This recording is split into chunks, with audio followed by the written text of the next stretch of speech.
Untuk membahasnya kami telah terhubung dengan pengamat hukum olahraga Eko Kristianto atau yang akrab disapa Eko Maung. Selamat sore Mas Eko. Selamat sore Uci. Ya Mas Eko, Anda sebagai pengamat gitu sepak bola begitu, Anda melihat bahwa sanksi administratif ringan yang diberikan FIFA kepada Indonesia, apakah ini artinya memang lobby-lobby yang dilakukan oleh Ketua Umum PSSI Erick Thohir ini berhasil begitu sehingga kita hanya mendapatkan sanksi ringan? Iya, bisa dikatakan seperti itu ya Uci ya. Jadi sebetulnya kan seperti pernah diprediksi ya bahwa Indonesia itu kena sanksi ya, bahkan harus ya, karena lalai kan, lalai atau alpa atau one prestasi juga bisa gitu.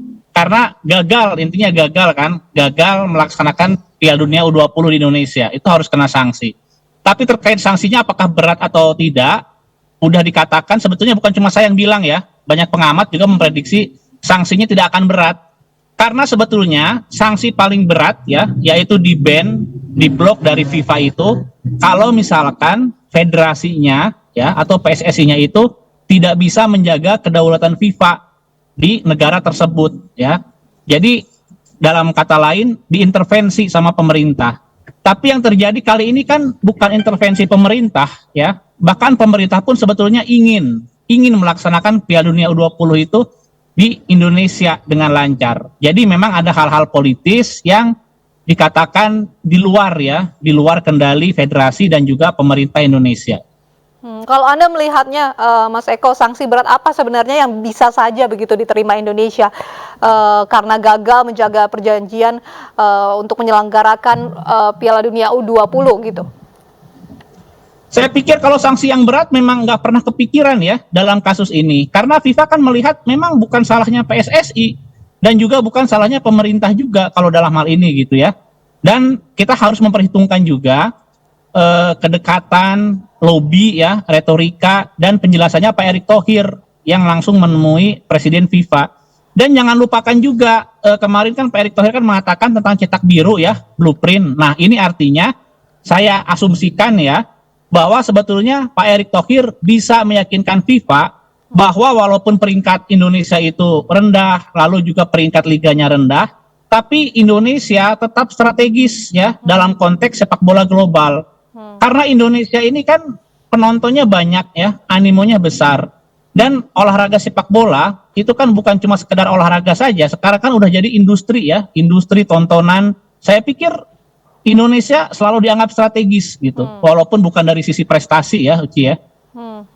Anda tadi menyebutkan FIFA melihat Indonesia sebagai strategis. Apakah ini juga sanksi ringan ini membuktikan bahwa Indonesia sebagai negara yang penting begitu bagi otoritas sepak bola dunia FIFA? Iya betul. Jadi kita bisa melihat sebetulnya esensi Piala Dunia U20 saja. Jadi Piala Dunia U20 ini ya, ini sudah jamak diberikan kesempatan kepada negara-negara yang memiliki potensi sepak bola ya. Jadi development sepak bola pembagian. Kalau Piala Dunia yang beneran itu kan di negara-negara maju biasanya ya, sepak bolanya maju. Kalau enggak dari segi finansial menjanjikan, worth it ya. Nah ada peluang untuk negara-negara yang dikatakanlah negara biasa saja dalam sepak bola untuk menggelar event Piala Dunia yaitu U20 dan U17 ya. Dan biasanya negara-negara yang mendapatkan kesempatan ini adalah negara-negara yang berpotensi tapi dia membutuhkan football development, pendampingan dari FIFA ya. Biasanya digenjot dari sisi infrastruktur, lalu juga pembinaan-pembinaan ya, pelatihan-pelatihan. Dan Indonesia kan sudah menunjukkan itu gitu. Jadi sanksi administrasi yang berupa uang dipending ya, itu sebetulnya bukan uang cash dikasihin gitu, tapi berupa program gitu. Baik, Mas Eko, Anda melihat sanksi ringan ini apakah membuat begitu Indonesia bisa menggelar Piala Dunia untuk kelompok umur lainnya? Masih ada kesempatan ya, begitu? Jadi banyak diceritakan katanya Indonesia akan memutar yang kemarin di Peru ya, karena Peru juga kan tidak berhasil menggelar yang U17 katanya di Indonesiain. Tapi saya pikir itu peluang ada, cuma jangan bikin kita belum tahu step-stepnya dengan pemerintah. Jangan lupakan juga secara peraturan perundang-undangan nasional ya, setiap yang mau mengajukan bidding itu tetap harus mendapatkan persetujuan dari pemerintah. Jadi ini kan seakan-akan kan mirip ya U20, U17. Tapi tentu saja perencanaannya berbeda jauh ya. Dari mulai bulan, waktu, persiapan, saya kira perlu diomongin lagi gitu. Jadi kalau misalkan peluang untuk menggelar U17 ya di akhir tahun ini ada. Cuma kalau misalkan belum ada statement apapun dari pemerintah dan juga Pak Erick Thohir ya, kita jangan dulu mikir ke sana saya pikir, Uci.